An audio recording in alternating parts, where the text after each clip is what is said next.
Hello everyone, welcome to VJ's World.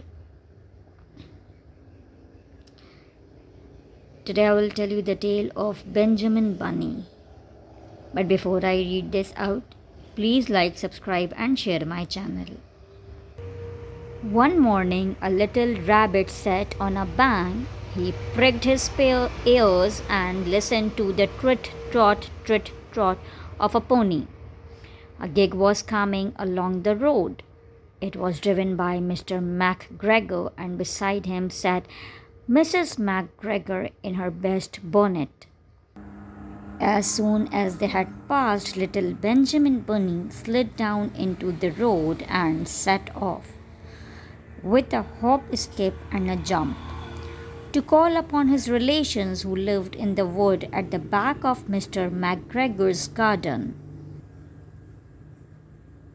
The wood was full of rabbit holes, and in the neatest, sandiest hole of all lived Benjamin's aunt and his cousins Flopsy, Mopsy, Cottontail, and Peter.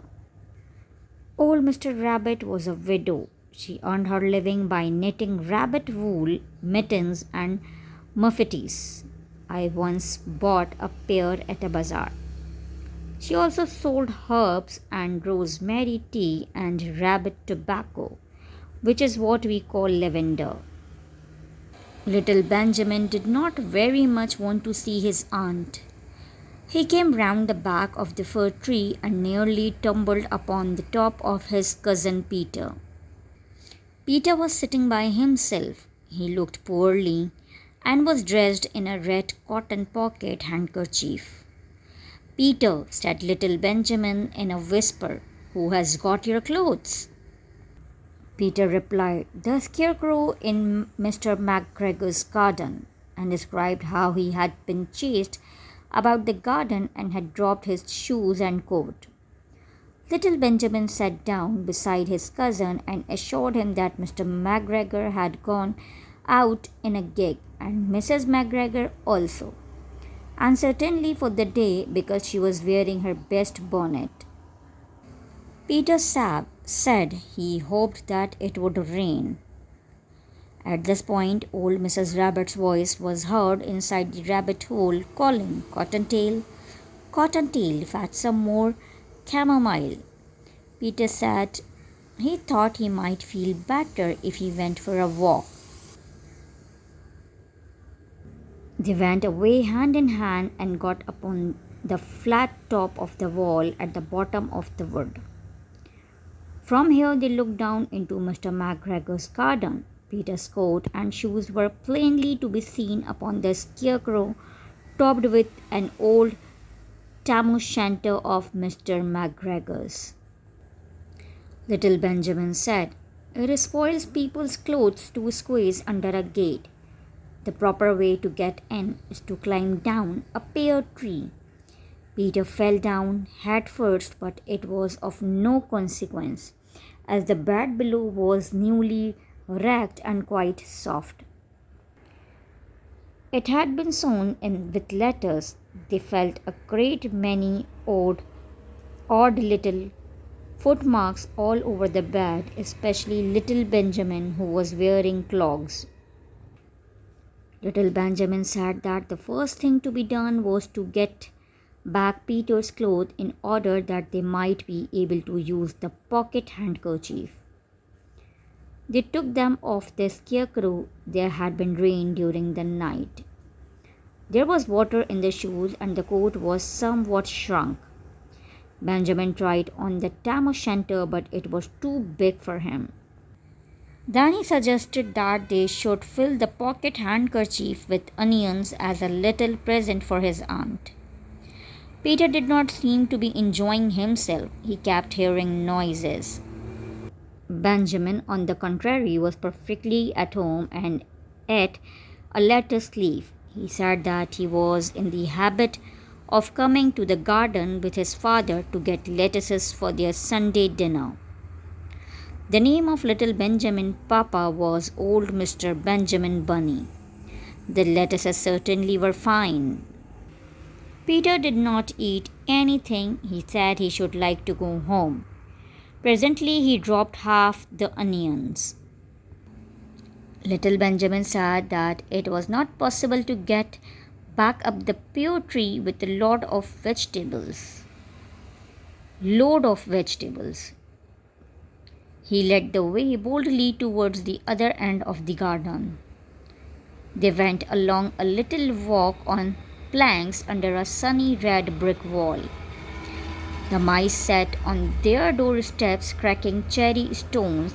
They winked at Peter Rabbit and little Benjamin Bunny. Presently, Peter let the pocket handkerchief go again.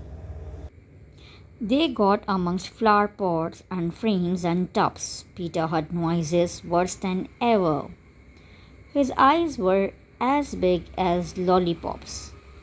He was a step or two in front of his cousin when he suddenly stopped. This is what those little rabbits saw round that corner.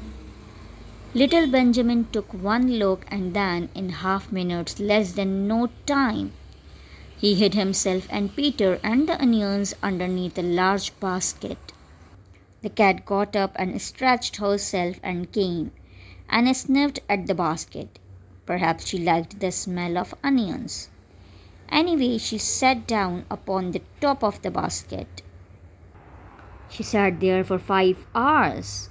I cannot draw you a picture of Peter and Benjamin underneath the basket, because it was quite dark, and because the smell of onion was fearful. It made Peter Rabbit and little Benjamin cry. The sun got round behind the wood, and it was quite late in the afternoon. But still the cat sat upon the basket. At length there was a pitter patter, and some bits of mortar fell from the wall above. The cat looked up and saw old Mr. Benjamin Bunny prancing along the top of the wall of the upper terrace. He was smoking a pipe of rabbit tobacco and had a little switch in his hand. He was looking for his son. Old Mr. Bunny had no opinion whatever of cats. He took a tremendous jump off the top of the wall onto the top of the cat and carved it off the basket and kicked it into the greenhouse, scratching off a handful of fur. The cat was too much surprised to scratch back. When old Mr. Bunny had driven the cat into the greenhouse, he locked the door. Then he came back to the basket and took out his son Benjamin by the ears and whipped him with the little switch. Then he took out his nephew Peter. Then he took out the handkerchief of onions and marched out of the garden. When Mr. McGregor returned about half an hour later, he observed several things which perplexed him.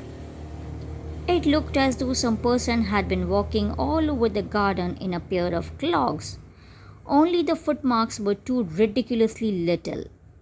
Also, he could not understand how the cat could have managed to shut herself up inside the greenhouse, locking the door upon the outside. When the Peter got home, his mother forgave him because she was so glad to see that he had found his shoes and coat.